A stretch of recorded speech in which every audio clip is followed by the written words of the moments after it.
প্রিয় দর্শক, আসসালামু আলাইকুম। আজকে আপনাদেরকে দেখাবো নৌকাবাইজ খেলা। বাংলাদেশের প্রাচীন ঐতিহ্য হচ্ছে এই নৌকাবাইজ খেলা। আজকে আমি এসেছি জামালপুর জেলার ইসলামপুর উপজেলার ১০ আনি নদীতে, কারণ এখানে হচ্ছে নৌকাবাইজ প্রতিযোগিতা। এই প্রতিযোগিতা হচ্ছে কয়েকদিন থেকে। আজকে ছিল সেমিফাইনাল। আগামীকাল রবিবার এই খেলার ফাইনাল খেলা অনুষ্ঠিত হবে।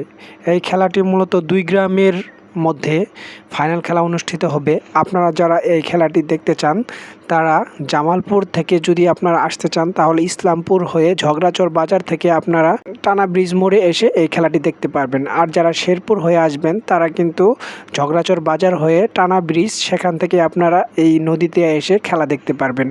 খুবই জনপ্রিয় একটা খেলা। এই খেলাতে প্রায় হাজার হাজার মানুষ উপস্থিত থাকে। আপনারা দেখতেই পাচ্ছেন যে চারদিকে শুধু মানুষ আর মানুষ। প্রাচীন ঐতিহ্যের একটি হচ্ছে এই নৌকাবাইজ প্রতিযোগিতা।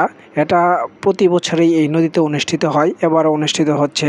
আপনারা যারা নৌকাবাইজ খেলা দেখতে চান তারা আগামীকাল রবিবার ৬ তারিখ তারা ফাইনাল খেলা দেখার জন্য আসতে পারেন।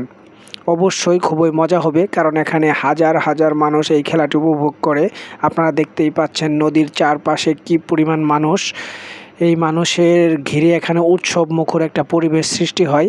আপনারা যারা এই খেলাটি উপভোগ করতে চান তারা অবশ্যই আগামীকাল রবিবার আপনারা চলে আসবেন ১০ আনি নদীতে। এটা মূলত ২ এলাকার একটা খেলা। আগামীকাল ফাইনাল খেলা অনুষ্ঠিত হবে। আগামীকাল দেখা যাবে যে হাজার হাজার মানুষ এখানে উপস্থিত থাকবে। সবাইকে অসংখ্য ধন্যবাদ। সবাই আমাদের পেজটি ফলো করে রাখবেন এবং আমাদের ভিডিওটি শেয়ার করে রাখবেন, কারণ আগামীকাল ফাইনাল খেলা এই পেজের মাধ্যমে সরাসরি সম্প্রচার করা হবে।